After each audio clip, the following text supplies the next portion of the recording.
Well, guys, welcome back to the podcast studio. My name is Wayne Dell, and if this is the first time you're joining us, we are going to be sharing our hunting adventure in the Karoo with Nic Davenport.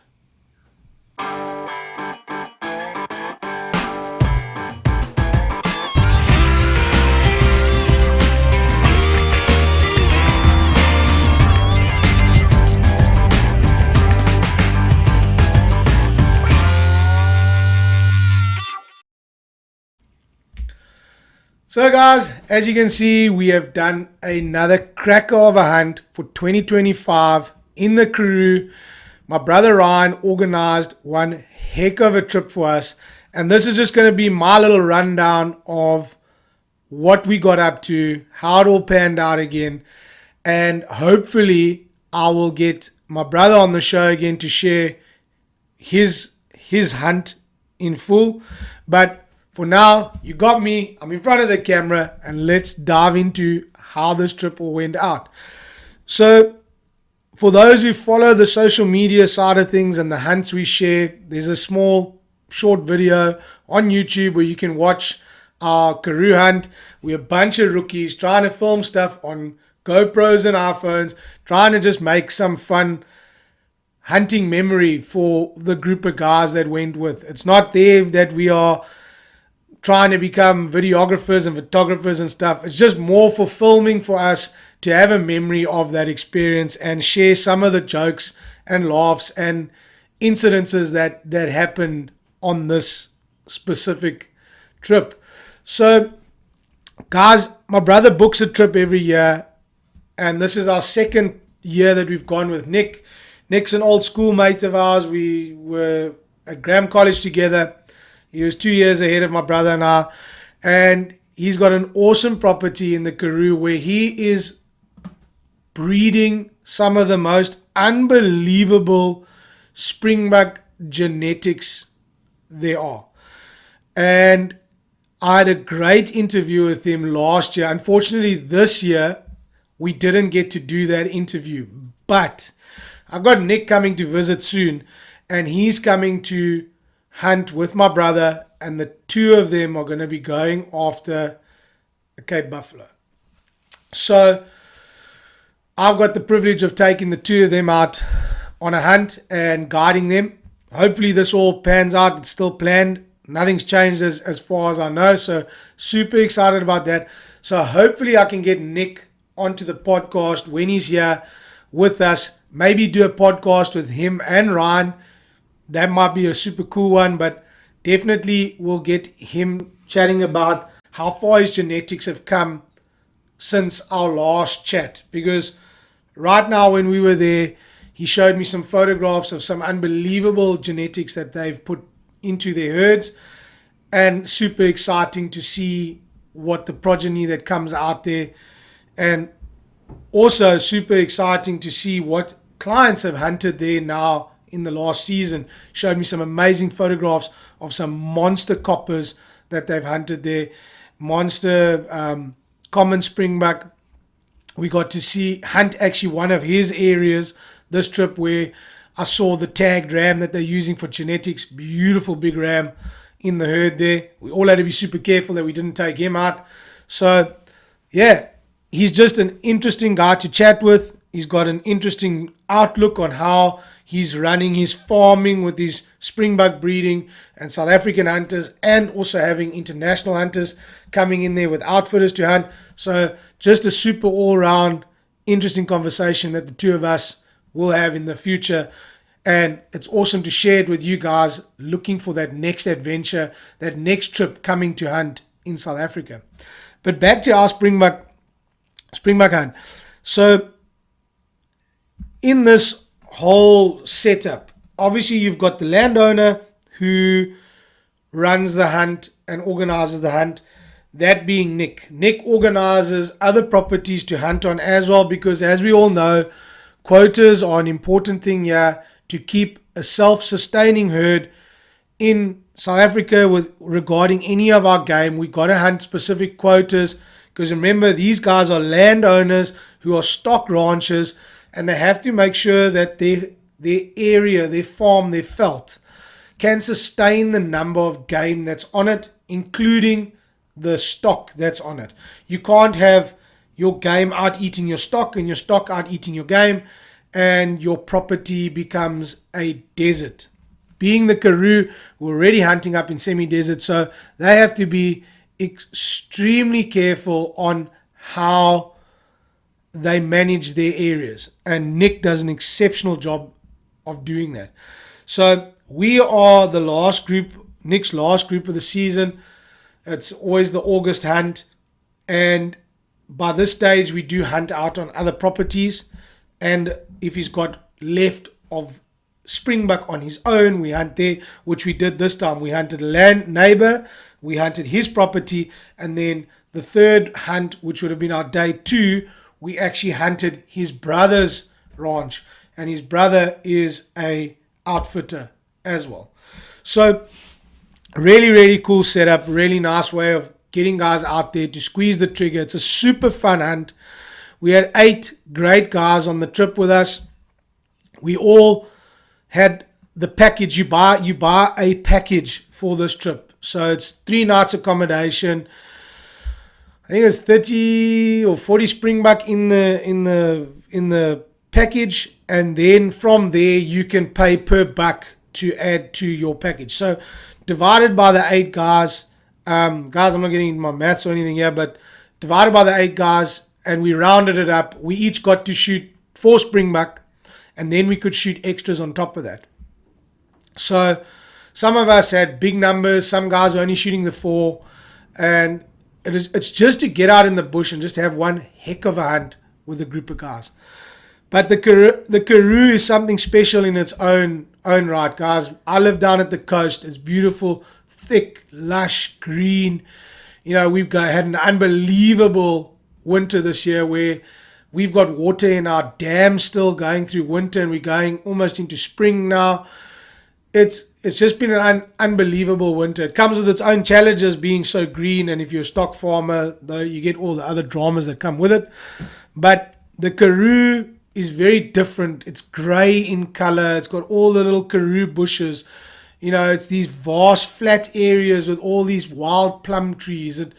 It's very different and very beautiful in its own way.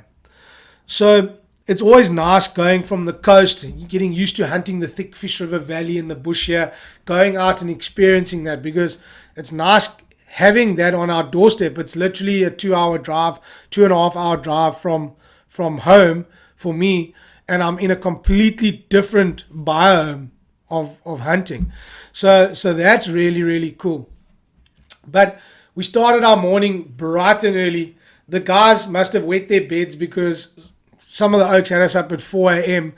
and we were only going to start hunting around 8, so it was quite a long morning.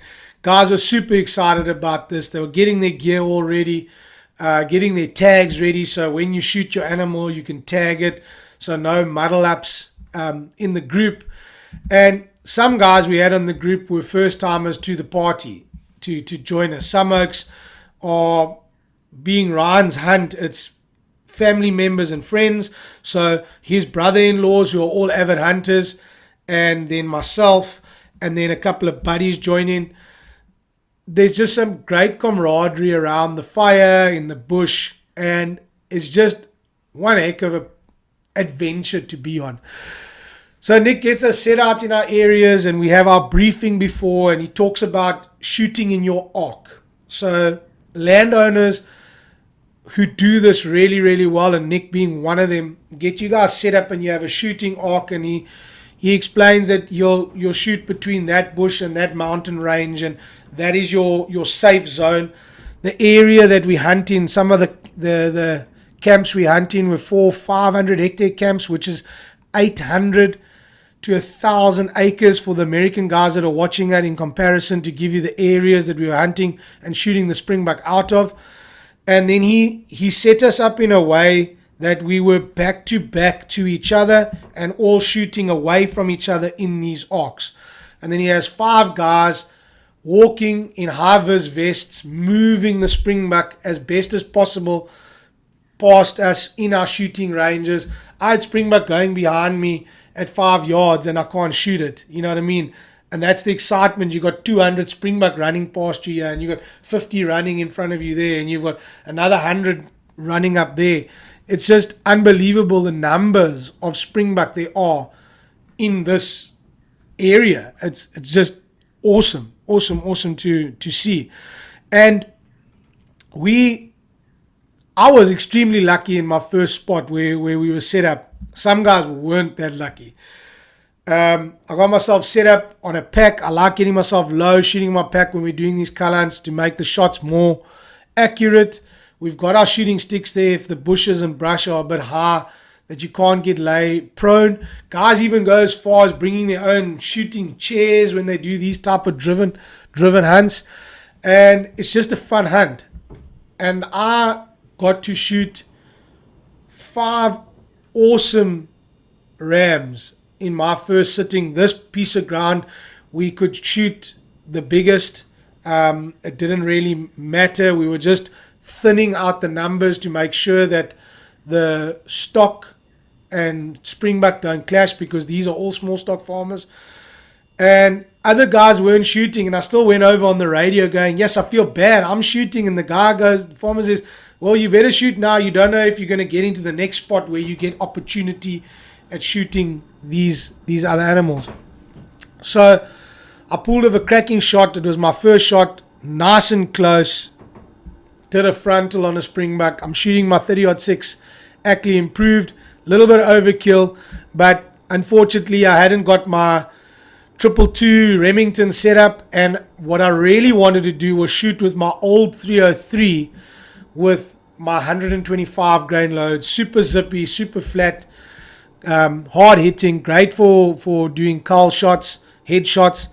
And unfortunately I couldn't get my load right before the hunt, and I'd also been away on a epic safari with Dylan Love and Utanda Safaris, so I just ran out of time getting that all set up. But I did manage to get my brother's 303, old 303, lined up with his 125s, and it was shooting beautifully when I handed it to him from here. But we'll dive into that a little bit now on what was happening for him on his safari. So yeah, we went out there. My 30-06 had just done a crack of a hunt with these guys at Utanda. Guys shot brilliantly with it. I shot brilliantly. I was 1 for 1 as the days went on. I shot a Springbuck absolutely square between the eyeballs at 220, aimed in the middle of his eyes, and that's where I got him. So one of my fun go-to shots. The other shots were all ranging between 200 and that 250 mark. So I had a really nice shooting area on my first day, and almost basically tagged out. I was only going to go and shoot 6 Springbuck. That is what my budget could carry this time round. So awesome. Got to shoot 5 in that first morning. That afternoon, we moved to Nic's piece of ground. And here we had to be more selective, shooting females, crappy males, and no white Springbuck. But there were the odd copper female in amongst the bunch there. We could clean. What he was trying to do was clean the herd, because he had commons in there with a big common ram. So he was trying to clean the herd. So with the other guys not having such great luck in the morning, they were set up in more hot zones. I was set up as kind of like a backstop, and it was quite cool. I managed to help one of the other hunters on the group where he'd wounded a Springbuck. He shot it slightly low, and it came into my shooting area, and I managed to knock that down for him. And then the herd kept coming by me, and eventually I picked out a massive old female. So I shot a massive old female, and I was on my 6 Springbuck. And I had a cracker of the day. Beautiful, crisp day, all day in the Karoo. Down in those single digits. We were all wrapped up nice and warm. The other guys had a better afternoon. They started shooting more animals. So Ryan struggled a little bit with his 303, and we couldn't understand why, because I just zeroed the damn thing, and it was shooting sub-MOA shot with the 125s. It was printing beautifully at 100, and we decided before we did the second sitting, let's go to the shooting range. My brother did have a second rifle with him, his good old faithful Remington pump action 30-06. So there were two other guys in the group, Denton and Fricky, just wanted to go check their rifles because they weren't happy with their first sitting, but boiled down, they were shooting good, and it was just a bit of excitement that got the better of them. So they were even better in their second sitting. They really did well, shot a nice few animals. And then Ryan's rifle, I said, don't you even bother shooting it. I shot with it last. Let's check if it's zeroed. And I shot, and this damn thing was printing high to the left, and we couldn't understand why. Anyway, checked all the hardware on the rifle. Everything was super tight because previously when he handed the rifle to me, we found that the base had come loose. So we tightened that all up, freaking got some Loctite in those screws and grub screws and tightened everything up. So it wasn't that was moving. Everything was super tight. Zeroed the damn rifle again. Gave it to Ryan. And this time Ryan was cracking it shot for shot again. Having a awesome hunt. The only thing I can tell you with those 303s and the 125 grain bullets, guys that have watched my channel, YouTube channel, I've done a video on the 125 grain 303, 3000 feet per second 303, is because the bullet is so small, they've made it light, they've taken the length out of it. It's got a very low BC, so it's terrible in the wind. It doesn't like any bit of wind, so you got to, like where we were hunting, there wasn't a breath of wind that day. It was super crisp, and that's why you were shooting really well. But if there's a slight breeze, it'll send you in the direction of the breeze. But a fun rifle to hunt with. Ryan set it up with a silencer like mine, got a black synthetic stock on it. We call our 303s the Black Mambas because we've hunted with them, and South Africans have used them to hire when we used to do South African groups. They're just those hardy rifles that don't die.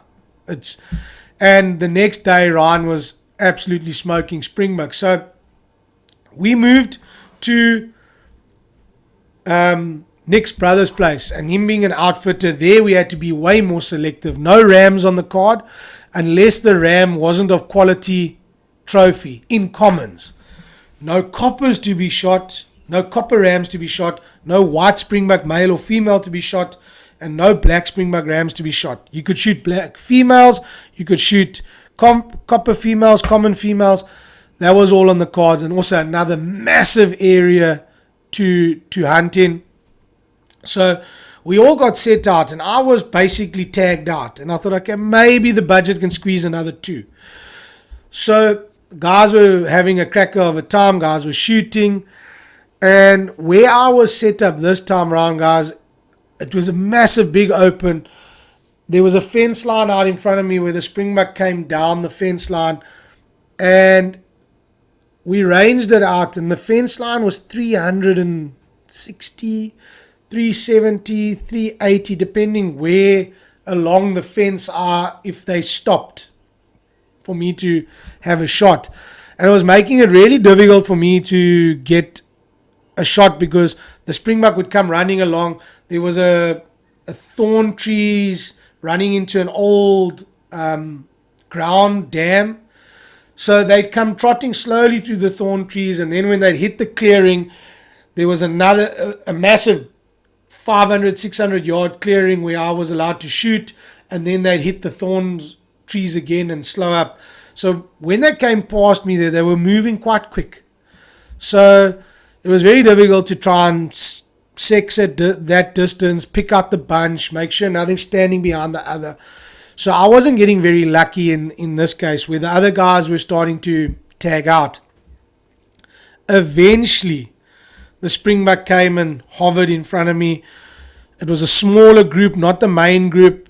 I picked out a big female in this group, and I thought I was dead steady. I took a shot, and unfortunately, I took her low in the front leg, and she booked it. I managed to have 2 other shots at her. I couldn't get it. Radioed the guys, hoping that they would have seen her coming through. So they had eyes on her for a long period of time. But in this time that they've got eyes on her going through everyone's shooting zones, other guys are still shooting in their zones. And what happened was old Frikkie shot a Springbuck low in the front leg, exactly the same as what I had done. He checked in his shooting zone. It went over into another shooting zone. Nic, the landowner, shot the Springbuck thinking it was my Springbuck.